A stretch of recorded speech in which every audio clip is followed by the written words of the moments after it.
terrible. With the hair loss, I lost all my bangs. I lost my bangs. Anyways, I think throughout this past 7 years, I think I have minimized how badly these sinuses, the damage in my sinuses from this sinus surgery has impacted my life, my sleep. I think I haven't understood. I think I really didn't understand how bad the CPAP harms my sinuses, and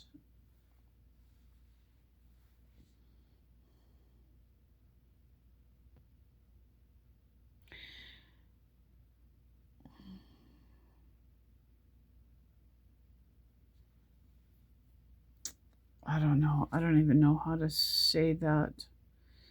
How could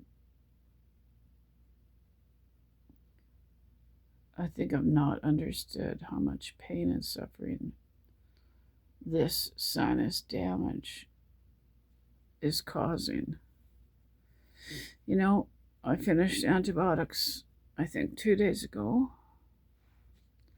2 or 3 days ago. How can I be in this much pain? I'm so dried out and bleeding, and honestly,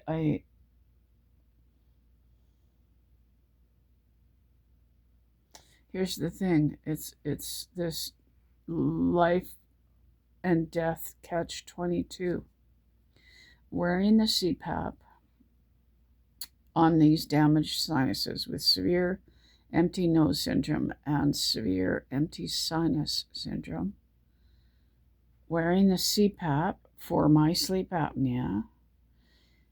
The CPAP machine has a water chamber on it for humidity. So you're literally breathing in humidity, which is great for my dried out bleeding sinuses. So I'm wearing that humidity all night when I'm using CPAP. But I've also got air blasting in and pressure, strong pressure blasting in into my face, into here, all night long, causing tinnitus, brain fog, ear issues.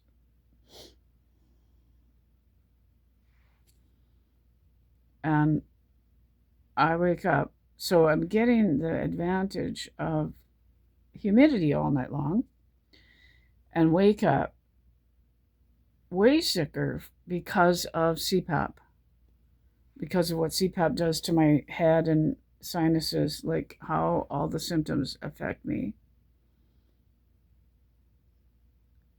And without the CPAP,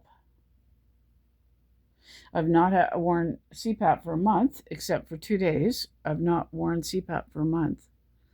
And I'm so dried out and bleeding. The pain is excruciating. Like, seriously, if I was a drinking person, I'd be drinking like crazy. If I was a person that did street drugs, I'd be doing drugs. If I was a person that abused medications or used pills, I'd be taking pills right now. I'd be doing anything I could to relieve this pain and suffering or to escape it. If I could sleep day and night to escape this, but I can't sleep day and night. I can't sleep. I have no escape. I can't do gummies. I can't do edibles. I can't do that. I tried that. I can't take medications. I can't take sleeping pills because I can't breathe. I don't do street drugs. I don't drink. I even if I wanted to drink, it affects my breathing. So there's no escape. Tylenol doesn't touch this. I can't do opioids. There's no escape from this hell. And I see other people who are suffering real bad from the sinus damage, and they're being prescribed clonazepam and stuff. I can't take these drugs because I can't breathe. I have a reduced drive to breathe, respiratory depression, and I can't sleep.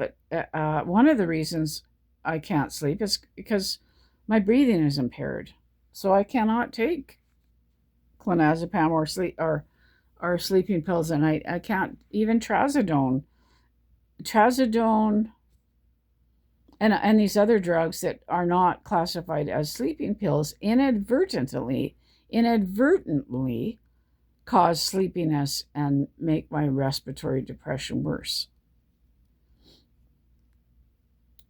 Amitriptyline was dangerous for me. Amitriptyline is an antidepressant used off-label for sleep. I can't take drugs, so there's no escape. But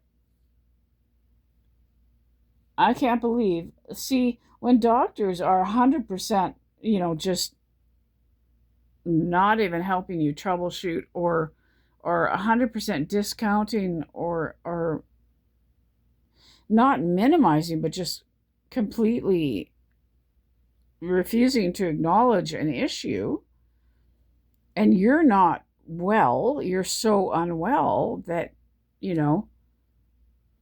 it helps you minimize things when the whole medical community is refusing to acknowledge serious medical issues, right? God, I wish there was a way to escape. Like, I wish there's, and by escape, or I mean by relieve symptoms. And see, all these people out here with serious diseases, Chiari, Parkinson's, brain diseases, spine diseases, anything, all these people really, really suffering, cancer, they're getting some relief somehow. Painkillers or sleeping pills or, medications that reduce their suffering. And in my case, there's nothing I can take to reduce my distress, not just discomfort, but pain and suffering. There's nothing for me to go to. There's nothing for me to turn to relieve this constant stress and urgency to get help and pain and suffering. There's no way for me to reduce the pain. And I'm so sleep deprived that suffering and agitation, there's no relief from that either. What I need is like medical help, right? I've needed my family throughout this whole process. The sooner you get me help, the sooner I'm going to get relief. If I sleep, that's going to help not fix everything, but it's going to reduce stress. It's going to make pain more tolerable. Pain's more tolerable when you've had, 8 hours of sleep instead of 3 hours of sleep, right?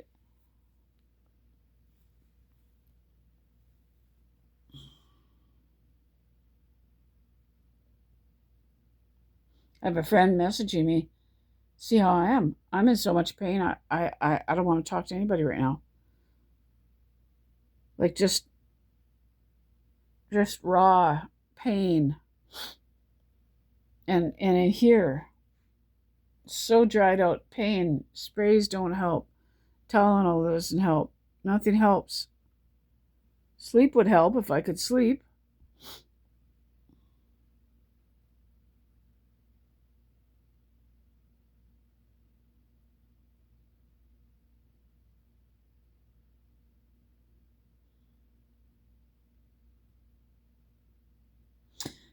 It's like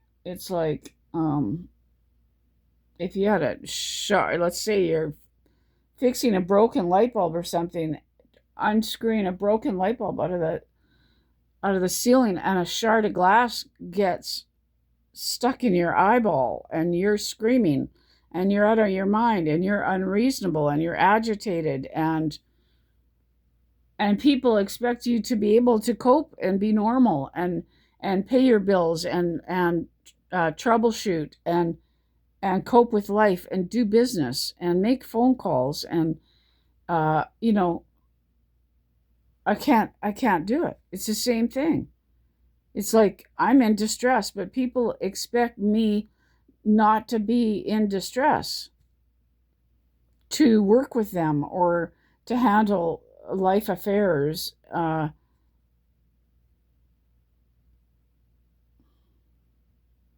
got a friend messaging me to see how I am, and I can't. I can't talk.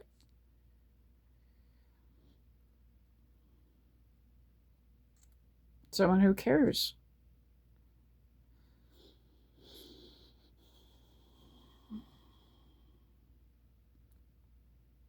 There's no way of describing this pain.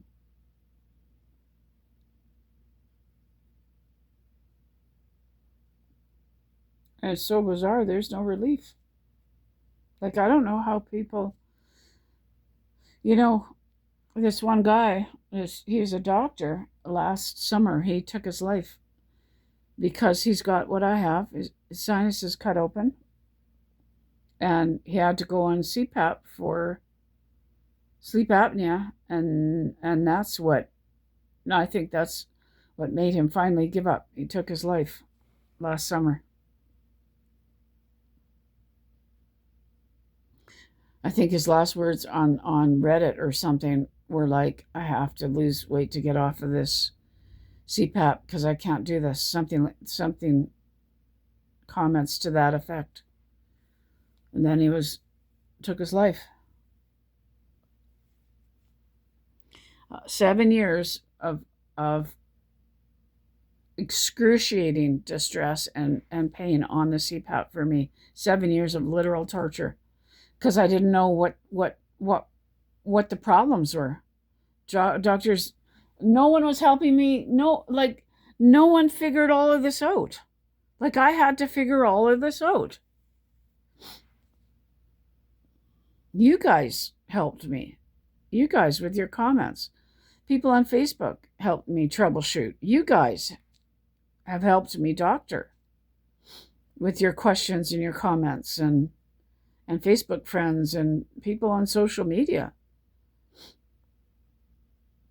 have helped me get closer and closer and figure all these things out by listening to me and asking questions and comments and giving your opinions. And even though I've been a bitch at times because I'm suffering so bad,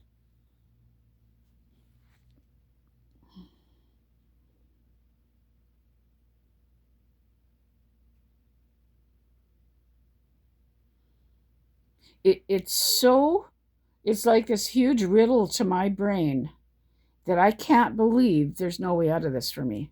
Maybe getting a trach would be a way out if a trach was tolerable. But I can't live like this. I cannot keep myself alive like this indefinitely. I can't. And if they're not willing to do surgeries and stuff, there is no way to keep going like this. Like people are taking their lives from this. The suffering is just beyond what a person can handle. Like, I feel the pain in my gut, and when the pain gets so bad, I feel it in my gut and my chest, right? Like, the pain is when pain is so bad and intense, it doesn't stay in one place. It starts to affect your whole body when there's no relief. And there's times I'm in so much pain I'm bordering on a fever. But family has always been needed. A husband, my husband's gone, to troubleshoot, to figure all of this out. You need people with you checking in. You need to be using other people's brains to help you troubleshoot, right?